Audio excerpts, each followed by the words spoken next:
12 વિષય અર્થશાસ્ત્ર પાઠ 8 કૃષિ ક્ષેત્ર। આપણે કૃષિ ક્ષેત્ર આપણને ખબર જ છે બરાબર કે ભારતીય અર્થતંત્ર પ્રાચીન કાળથી જ કૃષિ ક્ષેત્ર પર આધારિત છે। આપણે ગયા વિડીયોમાં કૃષિ ક્ષેત્ર તેનું કરોડરજ્જુ સમાન છે અને તે કૃષિ ક્ષેત્રનું મહત્ત્વ જોયું હતું બરાબર। હવે આ વિડીયોમાં ભારતમાં કૃષિ ક્ષેત્રની વર્તમાન સ્થિતિ શું છે? ભૂતકાળ તો આપણને ખબર જ છે, પણ હવે વર્તમાન સ્થિતિ શું છે એ જોવાનું છે। આપણને ખબર છે ભારતમાં અંગ્રેજો શાસન પહેલાં, અંગ્રેજો શાસન દરમિયાન અને આઝાદી મળી, અંગ્રેજો પાસેથી જ્યારે આઝાદી મળી એ આઝાદી મળ્યા બાદ પણ કૃષિ આધારિત દેશ છે, કારણ કે ભારત શું છે? ખેતી પ્રધાન દેશ છે। કારણ કે કેમ? કારણ કે ભારતમાં આપણે કૃષિ ઉત્પાદન હેઠળ ફળફળાદી શાકભાજી, ફળો, ઉદ્યોગો અને કાચો માલ એના પરથી કૃષિ પર જ અવલંબે છે, નભે છે એ બધું, એટલા માટે કૃષિ પ્રધાન દેશ છે।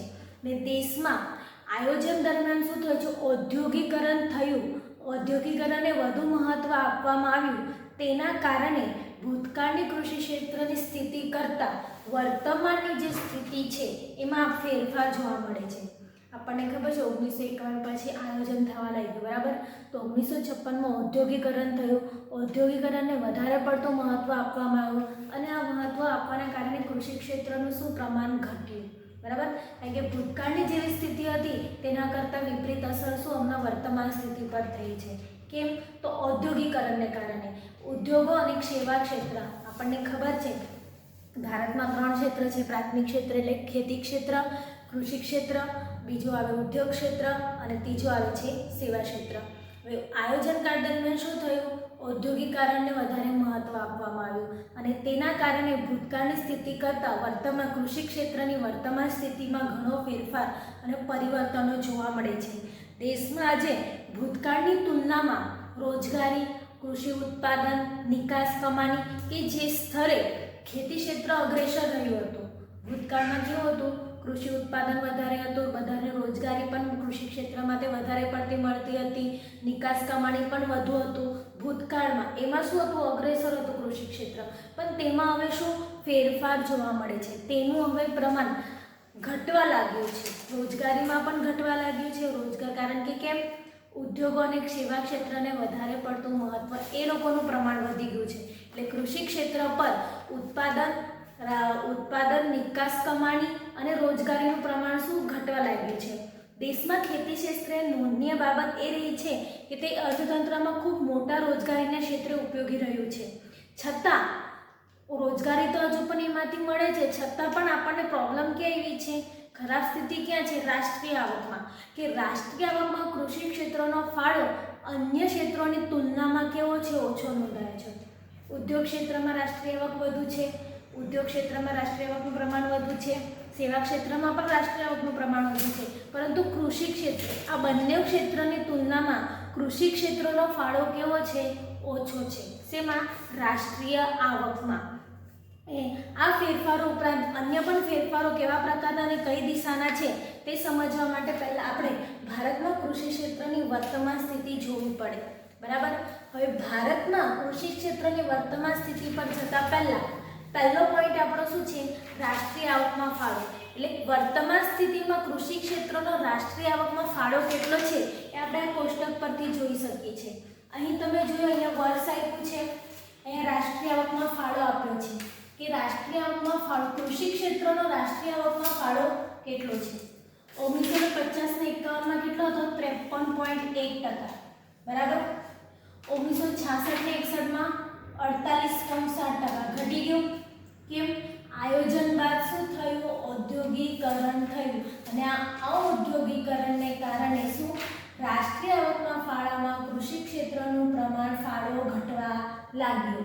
1970-71માં 42.3%, 48 થી ડાયરેક્ટ 42%, 1980 ને 81માં 42 થી ડાયરેક્ટ 36.1%, 1990 ને 91માં 29.6%, 2000 ને 2001માં 22.3% અને 2011 ને 12માં કેટલું છે? 13.9%, એટલે 50 ને 51માં કેટલો છે? 53.1% ફાળો કૃષિ ક્ષેત્રમાંથી હતો રાષ્ટ્રીય આવકનો ફાળો એટલો હતો, હવે કેટલો થયો છે 13.9%. કેટલો ઘટાડો થયો છે? જો ઘટ્યું. દર વખતે શું થાય છે? એમાં ઘટાડો થાય છે, તમે જોઈ શકો છો, બરાબર. કેમ? તો 1956 થી શરૂ થયેલું ઔદ્યોગિકરણના મહત્વને કારણે આમાં શું ઘટાડો નોંધાયો છે? શેના કારણે? ઔદ્યોગિકરણને કારણે. ઔદ્યોગિકરણને કારણે આમાં શું થયો છે? ઘટાડો નોંધાયો છે. અને 2011 ને બાદ આ આંકડો આઈએમપી છે, પૂછાય છે તમને કે 2050 ને 51 માં કેટલો 53.1% ફાળો હતો કૃષિ ક્ષેત્રનો રાષ્ટ્રીય આવકમાં, બરાબર. પછી 2011 ને 12 માં કેટલો 13.9% પૂછાય છે, યાદ રાખજો 13.9% સ્થિર ભાવે, બરાબર. તો રાષ્ટ્રીય આવકમાં કૃષિ ક્ષેત્રનો ફાળોમાં થતો ઘટાડો મુખ્યત્વે બિન કૃષિ ક્ષેત્રમાં ઝડપી થયેલા વધારાને વૃદ્ધિને પરિણામે છે, બરાબર.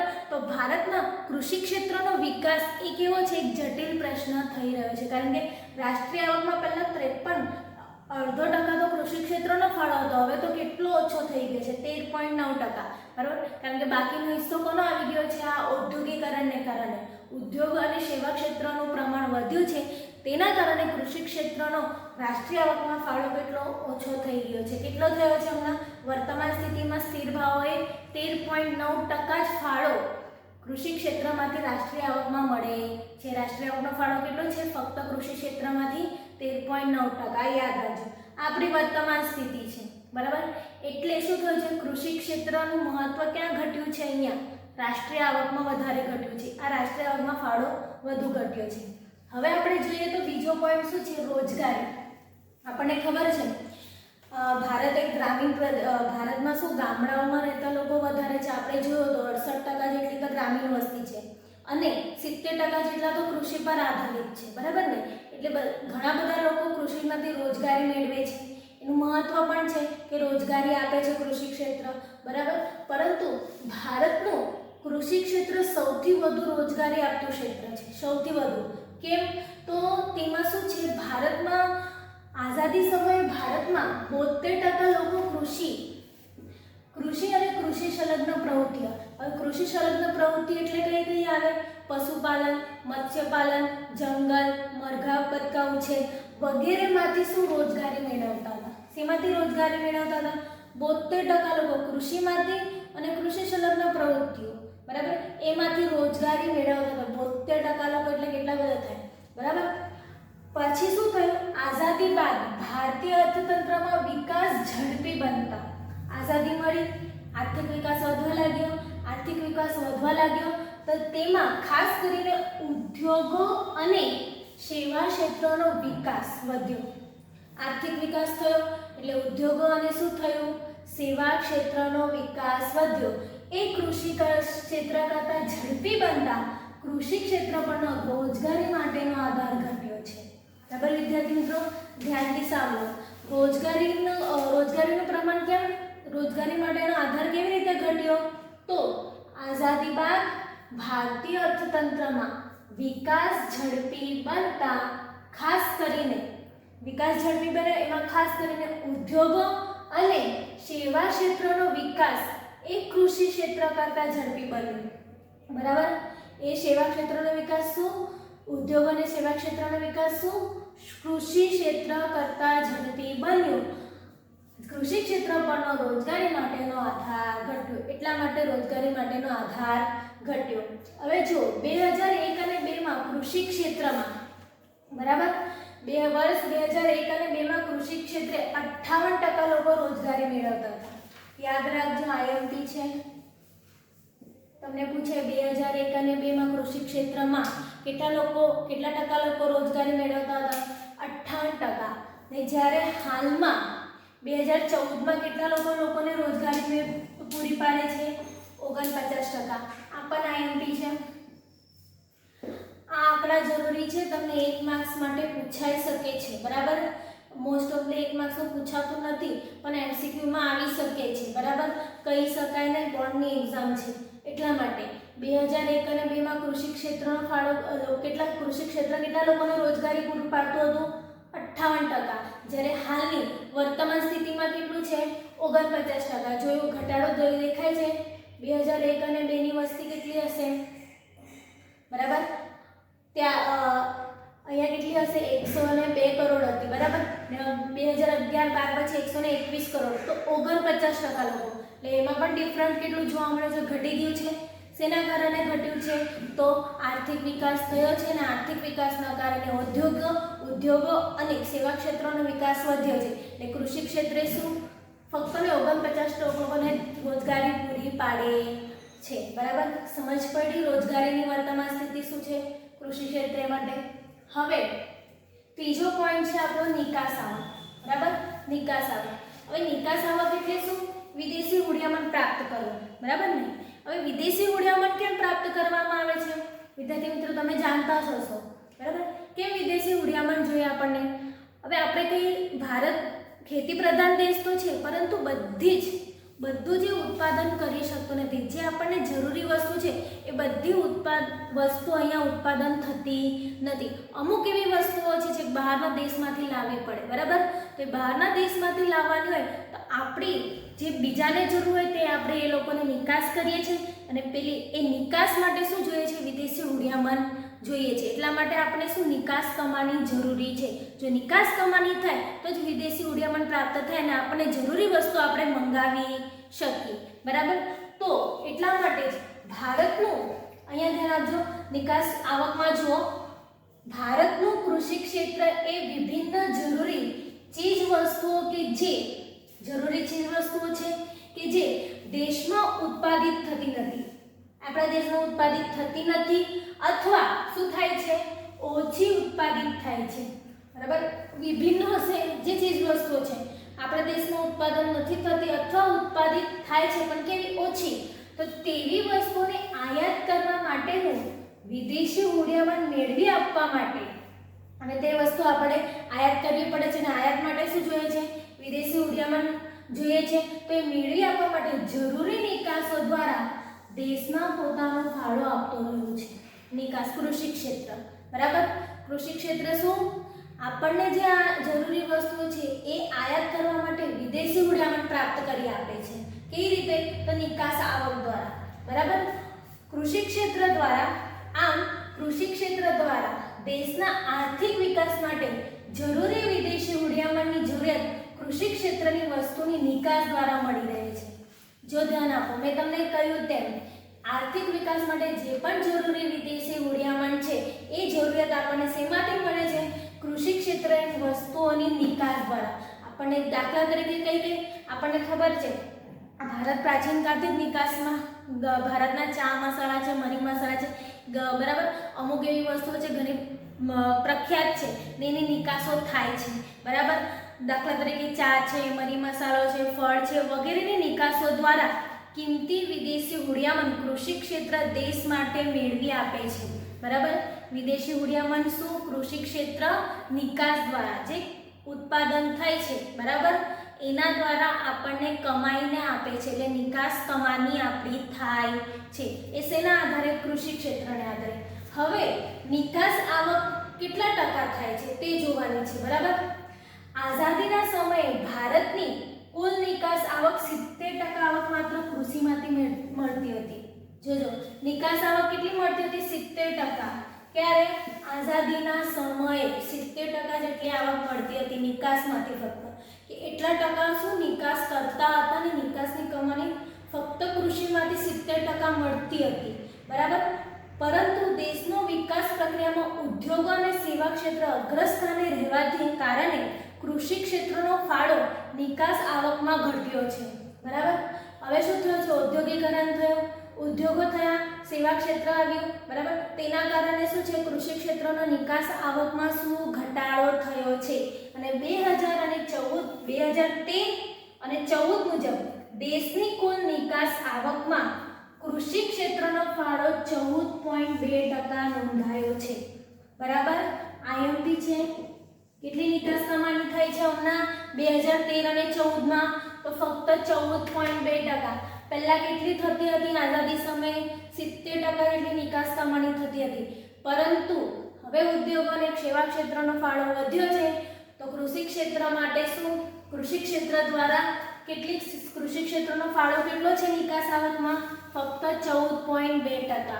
વિદ્યાર્થી મિત્રો આ જેટલા પણ આંકડા છે તમને કીધા છે એ ધ્યાનમાં રાખજો બરાબર. રાષ્ટ્રીય આવકમાં 13.9%, વર્તમાન સ્થિતિ રોજગારીમાં 49% અને નિકાસ આવકમાં 14.2%.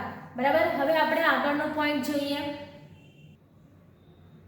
હવે વિદ્યાર્થી મિત્રો આપણે 3 પોઈન્ટ જોયા બરાબર. રાષ્ટ્રીય આવકમાં કૃષિ ક્ષેત્રનો ફાળો, એમાં વર્તમાન સ્થિતિ, રોજગારીની વર્તમાન સ્થિતિ અને નિકાસ આવકની વર્તમાન સ્થિતિ. હવે આપણે ચોથો પોઈન્ટ જોઈએ જીવન ધોરણ. હવે જીવન ધોરણ એટલે શું? કલ્યાણની સુવિધા માનવીની. આપણને ખબર છે કે ભારતમાં 68% લોકો 68% ગ્રામીણ વિસ્તાર છે બરાબર. તો એમાંથી ઘણા બધા લોકો કૃષિ પર આધારિત છે.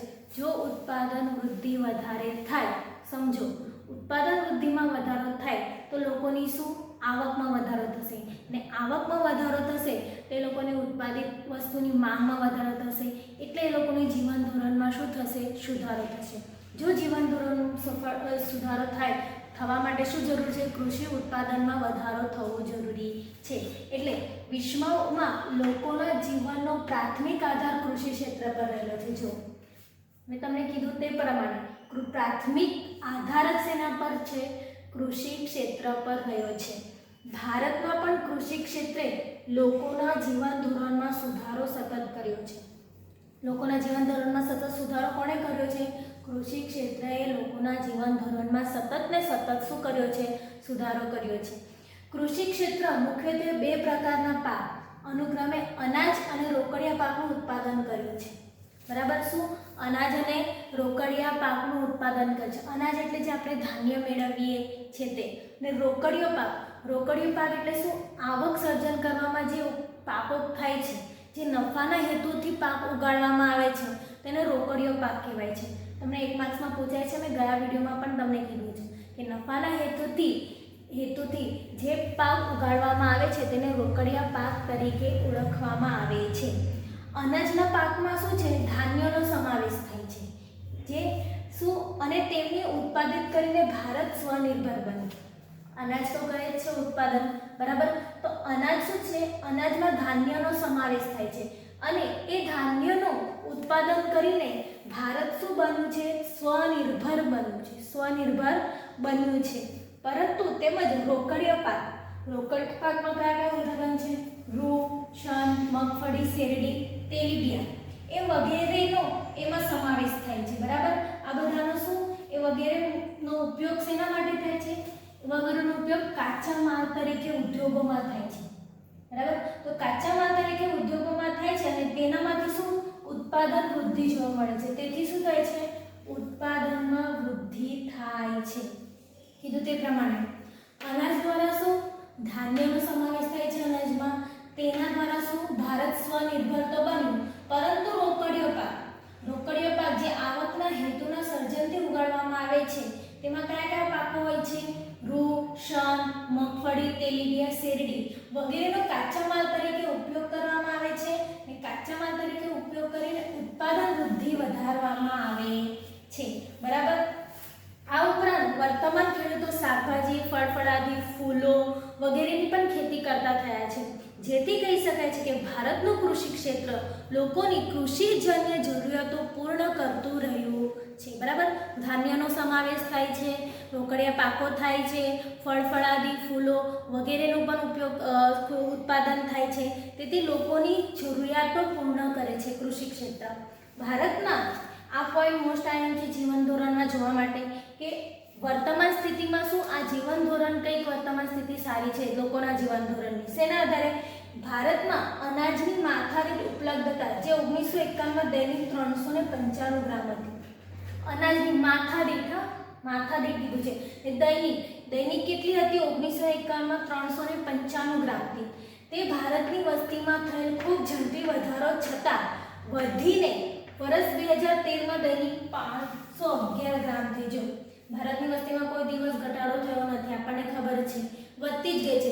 છતાં પણ અનાજની ઉપલબ્ધતા જો માથાદીઠ દૈનિક કેટલી થઈ? 2013માં વધીને 511. પહેલા હતી 395 ને માથાદીઠ કેટલી થઈ 511, જેથી કહી શકાય કે કૃષિ ક્ષેત્ર દ્વારા ભારતીય લોકોની જરૂરિયાત ઘણા સારા પ્રમાણમાં સંતોષાતી હોવાથી લોકોનું સરેરાશ આયુષ્ય પણ વધ્યું છે. બરાબર. આ દૈનિક ઉપલબ્ધતાને આધારે અનાજની માથાદીઠ ઉપલબ્ધતાને આધારે આપણે કહી શકીએ છીએ શું કે કૃષિ ક્ષેત્ર દ્વારા લોકોની જરૂરિયાતો ઘણા સારા પ્રમાણમાં સંતોષાય છે, તેથી એ લોકોનું આયુષ્ય પણ વધ્યું છે. તે વર્તમાન સ્થિતિમાં જીવન ધોરણ લોકોનું શું સારું છે કૃષિ ક્ષેત્રના આધારે. બરાબર. આ થયું તમારું જીવન ધોરણ. હવે પાંચમો પોઈન્ટ આવે છે કૃષિ ઉત્પાદનમાં વૃદ્ધિ. હવે આપણે જોવાનું છે કે ઉત્પાદન વૃદ્ધિમાં કેટલો વધારો થયો છે. વર્તમાન સ્થિતિ શું છે? વર્તમાન સ્થિતિમાં ઉત્પાદન વૃદ્ધિમાં વધારો થયો છે કે નથી. બરાબર. તેના માટે તમે જોઈશો કે અહીંયા કોષ્ટક આપ્યું છે તમારી પાઠ્યપુસ્તકમાં. બરાબર. ઇકોનોમિક્સની 96 પેજ નંબર 96 પર પણ તમે જોઈ શકો છો. બરાબર. આ કોષ્ટક આપેલું છે, એ કોષ્ટકના આધારે જ એનું વર્ગીકરણ કરવાનું છે. પહેલું છે ઉત્પાદન વૃદ્ધિ, પહેલું છે અનાજ. બરાબર. 1950 ને 51માં કેટલું મેટ્રિક ટન થતું હતું? એનું ઉત્પાદન 51 મેટ્રિક ટન થતું હતું 1950 ને 51માં. હવે 2013 અને 14માં કેટલું છે? 264.4. એટલે કેટલી વૃદ્ધિ જોવા મળે છે? 5 ગણાની વૃદ્ધિ અહીં તમને જોવા મળે છે. એટલે 5 ગણું વધ્યું છે 2013 અને 14માં. બરાબર. 50 ને 51માં 51 મેટ્રિક ટન હતું. 2013 ને 14માં કેટલું થયું? 264.4 મેટ્રિક ટન. એટલે 5 ગણાનો વધારો અહીં જોવા મળે છે. પછી આવે છે બીજું કઠોળ. બરાબર. અનાજમાં પણ વૃદ્ધિ થઈ. હવે કઠોળમાં કેટલી વૃદ્ધિ થઈ એ જોઈએ તો 1950 ને 51માં 8.4% હતી, મેટ્રિક ટન હતું. બરાબર. 2013 અને 14માં કેટલું થયું? 19.6 મેટ્રિક ટન. એટલે કેટલું વધારો થયો? 2.5 ગણો. ઓછો વધારો થયો છે પણ શું વધારો થયો છે? એટલે ઉત્પાદનમાં વૃદ્ધિ થઈ છે. બરાબર. પછી છે શેરડી. શેરડીમાં કેટલું છે? 1950 ને 51 69 મેટ્રિક ટન હતું ઉત્પાદન શેરડીનું. બરાબર. 2013 ને 14માં કેટલું થયું? 348 મેટ્રિક ટન. એટલે શેરડીમાં પણ તમે જુઓ ખાસો 5 ગણાનો વધારો થયો છે. બરાબર. એટલે બધામાં શું વધારો થતો જાય છે. હવે તેલીબિયાં અને કપાસ તમે જુઓ 1950 ને 51માં તેલીબિયાં કેટલા મેટ્રિક ટન હતું? ફક્ત 5.1. કેટલો ઘટાડો હતો? 5.1 જ. પરંતુ 2013 અને 14માં 32.4 મેટ્રિક ટન ઉત્પાદન થયું. એટલે કેટલો વૃદ્ધિ થયો? 6.35 ગણો તેલીબિયામાં વધારો થયો. જે શું કહેવાય? વધારો. બરાબર. તેલીબિયામાં. પછી કપાસમાં પણ એવું જ છે. 2.1 મેટ્રિક બેલ હતું. 2013 ને 14માં 36.5 મેટ્રિક બેલ થયું. એટલે 17 ગણો વધારો થયો. એટલે આપણે કહી શકાય કે તેલીબિયા અને કપાસમાં, બરાબર, આ તેલીબિયા અને કપાસમાં શું ઘણો બધો વધારો, કુલ મેટ્રિક ટન જેટલું વધારો અહીં ખૂબ વધુ ઉત્પાદન થયું છે તેલીબિયા અને કપાસમાં. બરાબર. જે વાવેતર હેઠળ આપણને ખબર, જે વાવેતર હેઠળ અનાજમાં વધારો થયો, કારણ કે શું અનાજમાં શું હતું? સ્વનિર્ભર બન્યું એટલે એનામાં વધારો થયો. કઠોળમાં પણ વધારો થયો, સ્વનિર્ભર થયું. બરાબર. એવી જ રીતે આ શેરડી છે, તેલીબિયા છે, કપાસ છે, આમાં રોકડિયા પાક વધારે થયો. એ શેના કારણે? તો વાવેતર હેઠળની જમીન વધવા અને હેક્ટર દીઠ ઉત્પાદનમાં વધારો થતા આ શક્ય બન્યું છે. એટલે આપણે જોઈ શકીએ છીએ કે ભારતમાં જે કૃષિ ક્ષેત્રની વર્તમાન સ્થિતિ છે એમાં ફક્ત ઘટાડો શેમાં થયો છે? રાષ્ટ્રીય આવકમાં, ફાળામાં, પછી નિકાસ કમાણીમાં અને રોજગારીમાં. બાકીઓના જે 3 પોઈન્ટ છે, જીવન ધોરણ, કૃષિ ઉત્પાદન વૃદ્ધિમાં, આમાં વર્તમાન સ્થિતિ કૃષિ ક્ષેત્રની સારી છે. બરાબર. હવે આપણે જોઈએ છઠ્ઠો પોઈન્ટ, ઔદ્યોગિક વિકાસનો પાયો. ઔદ્યોગિક. બરાબર. આ કૃષિ ક્ષેત્ર પછી ઉદ્યોગ ક્ષેત્ર આવે છે અને ઉદ્યોગ ક્ષેત્રનો આધાર ઉદ્યોગ ક્ષેત્રનો આધાર જ વિકાસનો આધાર કૃષિ ક્ષેત્ર છે. બરાબર. શું કીધું છે કે ભારતનો કૃષિ ક્ષેત્ર ઔદ્યોગિક ક્ષેત્રનો વિકાસનો આધાર છે. જો કૃષિ ક્ષેત્ર છે તો જ ઔદ્યોગિક ક્ષેત્ર છે, કારણ કે ઔદ્યોગિક ક્ષેત્રને જે કાચો માલ પણ પૂરું પાડે છે, કૃષિ ક્ષેત્ર જ કાચો માલ પૂરું પાડે છે. આપણે જોયું તે પ્રમાણે. બરાબર ને? કાચા માલ તરીકે ઉપયોગી બને છે કૃષિ ક્ષેત્ર. એટલે ઔદ્યોગિક ક્ષેત્રને જરૂરી એવી કાચા માલની જરૂરિયાત, બરાબર, કાચા માલની જરૂરિયાત કૃષિ ક્ષેત્ર દ્વારા જ પૂરી પાડવામાં આવે છે, જેથી ઔદ્યોગિક ક્ષેત્રને તેની ક્ષમતા અનુસાર ઉત્પાદન વધારી શકે, અને શક્ય વિકાસ હાંસલ કરી શકે, બરાબર. કારણ કે કાચો માલ કોણ પૂરું પાડે છે? કૃષિ ક્ષેત્ર જ પૂરું પાડે છે, બરાબર. જેથી પોતાની ક્ષમતા અનુસાર શું કરે છે? ઉત્પાદન, આર્થિક વિકાસ હાંસલ કરી શકે છે. એટલા માટે ઉદ્યોગોનું પ્રમાણ વધી ગયું છે, બરાબર. અને તદુપરાંત આ ઉત્પાદિત વસ્તુઓ માટેનું ભારતમાં સૌથી મોટું બજાર ગ્રામ્ય ક્ષેત્રો બન્યા છે. શું? જે ઉત્પાદિત વસ્તુ થાય છે, બરાબર, એની સૌથી વધારે એનું બજાર ક્યાં બને છે? ગ્રામ્ય ક્ષેત્રમાં બન્યું છે, બરાબર. કારણ કે ભારતની લગભગ 68.8 કે 69% વસ્તી શું ગ્રામ્ય વિસ્તારમાં વસે છે. ને અહીં નોંધનીય છે કે 69% ભારતીય વસ્તીની આવકનો મુખ્ય સ્ત્રોત કયો છે? કૃષિ ક્ષેત્ર છે. જેથી જ ગ્રામ્ય ક્ષેત્રો ઔદ્યોગિક ઉત્પાદનની વસ્તુઓ કઈ દાખલા તરીકે આપણે ખબર છે ટીવી છે, ફ્રીજ છે, બાઇક છે, મોબાઈલ છે વગેરે જેવી વસ્તુઓની માંગનું સર્જન કરી શકે છે. વિદ્યાર્થી મિત્રો, અહીં તમે જોયું ભારતમાં જે કૃષિ ક્ષેત્રની વર્તમાન સ્થિતિ હતી એમાં 6 પોઈન્ટ હતા. એમાંથી રાષ્ટ્રીય આવકમાં ફાળો, રોજગારીની નિકાસ કમાણી, આ ત્રણની વર્તમાન સ્થિતિમાં વધારેલો પ્રમાણમાં શું ભૂતકાળની સ્થિતિએ થોડો પ્રમાણ ફેરફાર જોવા મળે છે. પરંતુ જીવન ધોરણ છે, ઉત્પાદનમાં વૃદ્ધિ છે અને ઔદ્યોગિક વિકાસનો પાયો છે, એમાં શું છે? સતત ને સતત વર્તમાન સ્થિતિ સારી છે, બરાબર. આ તમારો આ જે વર્તમાન સ્થિતિનું પોઈન્ટ છે એ તમે એકવાર વિડીયો જો તો જો, પણ એકવાર ચોપડીમાંથી વાંચો પણ જરૂર, તમને જરૂરથી સમજ પડશે ને ભારતીય અર્થતંત્ર માટે કૃષિ ક્ષેત્ર કેટલું મહત્વનું છે એ પણ તમને સમજાઈ જશે. હવે આ વિડીયોમાં કંઈક સમજ ન પડી હોય તો તમે વોટ્સઅપ મેસેજ દ્વારા મેસેજ કરજો. કંઈક ક્વેરી હશે તો હું સોલ્વ કરીશ, બરાબર. નહીં સમજ પડે તો જરૂરથી પૂછજો. અસ્તુ. આભાર.